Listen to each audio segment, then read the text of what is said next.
Assalamualaikum warahmatullahi wabarakatuh. Tentu kita sudah mendengar cerita tentang Karbala, yaitu terbunuhnya Husain di padang Karbala. Namun, apakah kalian tahu tentang azab yang diberikan Allah bagi yang pembunuh Husain itu?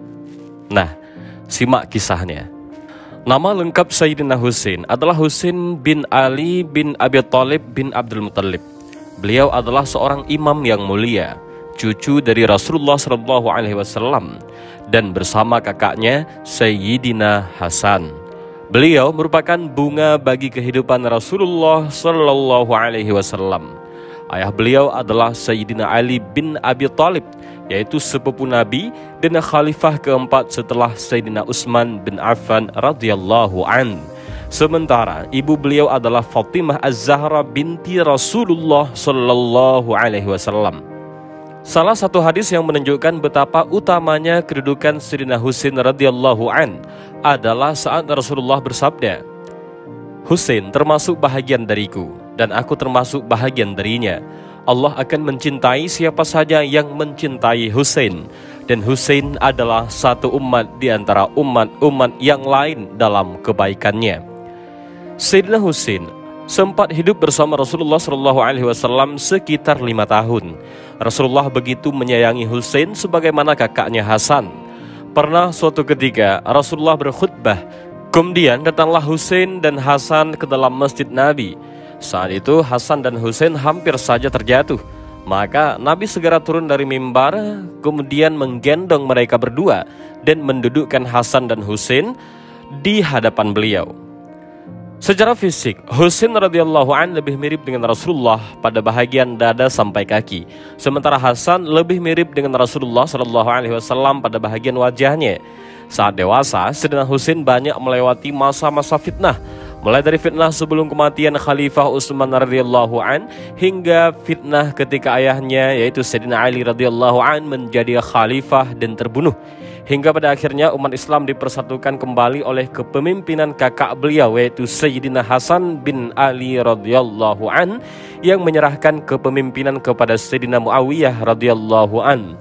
Ketika Sayyidina Muawiyah bin Abi Sufyan radhiyallahu an memimpin, maka ini adalah suatu masa kegemilangan umat Islam setelah sekian lama berada dalam masa perang sesama muslim.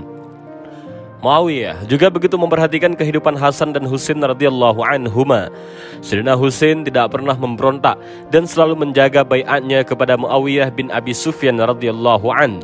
Tetapi ketika Yazid bin Muawiyah diangkat sebagai khalifah, Husain bin Ali radhiyallahu an dan Abdullah bin Zubair bin Awam radhiyallahu an termasuk yang tidak mau berbaiat.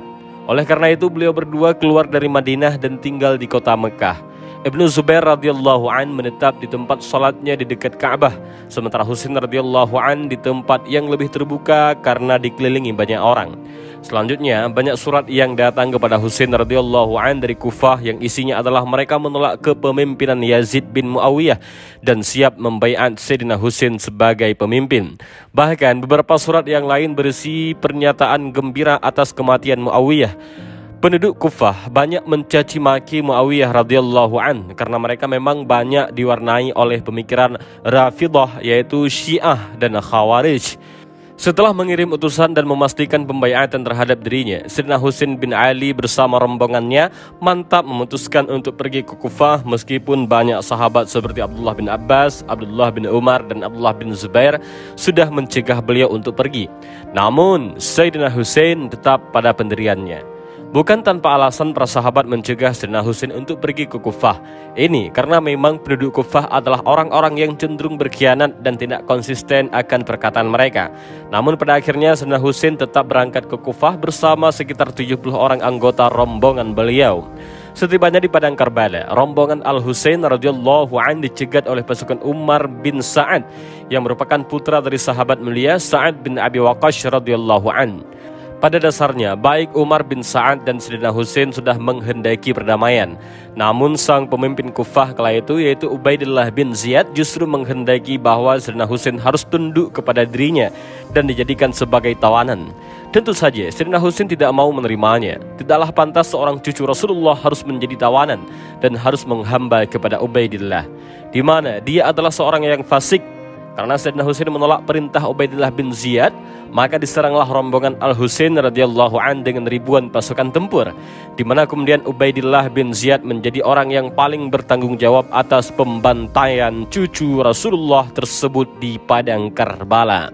Seorang laki-laki dari Bani Aban bin Darim, dikenal dengan julukan Zur'ah, menyaksikan sendiri bagaimana Husain bin Ali radhiyallahu an dibunuh.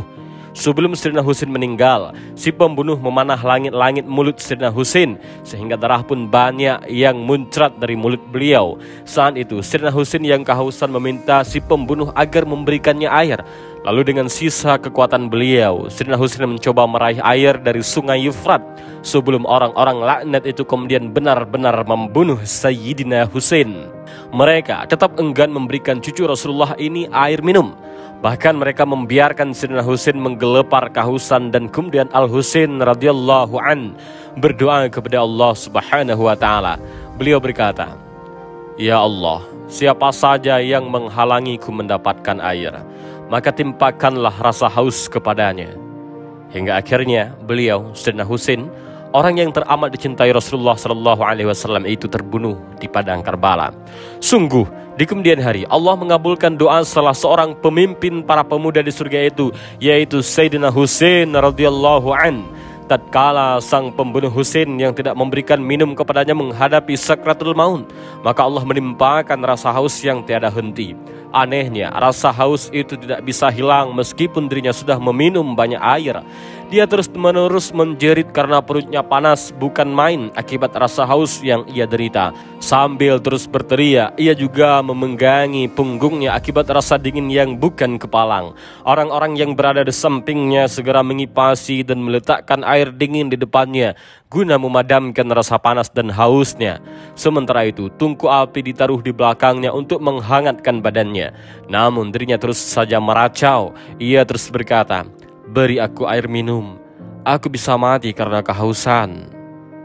Pada akhirnya, orang-orang lalu membawakan kepadanya sebuah bejana besar berisi adonan gandum, air, dan susu yang cukup diminum untuk 5 orang. Ia pun segera meminumnya. Namun tak berapa lama setelah itu, ia berteriak kembali, "Berikan aku air minum, aku bisa mati karena rasa haus ini." Orang-orang di sekitarnya pun terus memberikan air hingga kemudian perutnya pecah persis seperti pecahnya perut keledai akibat terlalu banyak minum. Na'udzubillah. Dan semoga Allah menghindarkan kita dari kematian su'ul khotimah. Kami belum mampu menemukan siapa tepatnya nama pembunuh Sayyidina Husain yang diberikan azab tersebut. Namun dari kisah ini semoga kita mendapatkan pelajaran yang berharga bahwa sebagai seorang muslim wajib bagi kita untuk mencintai para ahlul bait, para keturunan Rasulullah SAW, sebagaimana yang beliau Rasulullah sabdakan, "Cintailah atas nikmat yang telah diberikan olehnya, dan cintailah aku karena cinta kepada Allah, serta cintailah ahli baitku karena cinta kepadaku." Dan inilah sedikit kisah tentang hukuman dan azab yang Allah berikan kepada pembunuh Sayyidina Husain. Allah langsung membalasnya di dunia, tidak menunggu di akhirat. Lantas bagaimana di akhirat? Sungguh azab yang lebih besar menantinya.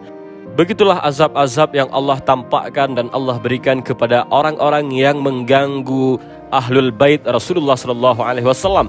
Dan juga Allah telah memberitahukan kepada hamba-hambanya bahwa yang menyakiti ulama, menyakiti hati ulama, Allah akan dan telah menjanjikan azab yang pedih bagi orang tersebut. Demikianlah kisah ini, mudah-mudahan ada manfaat. Assalamualaikum warahmatullahi wabarakatuh.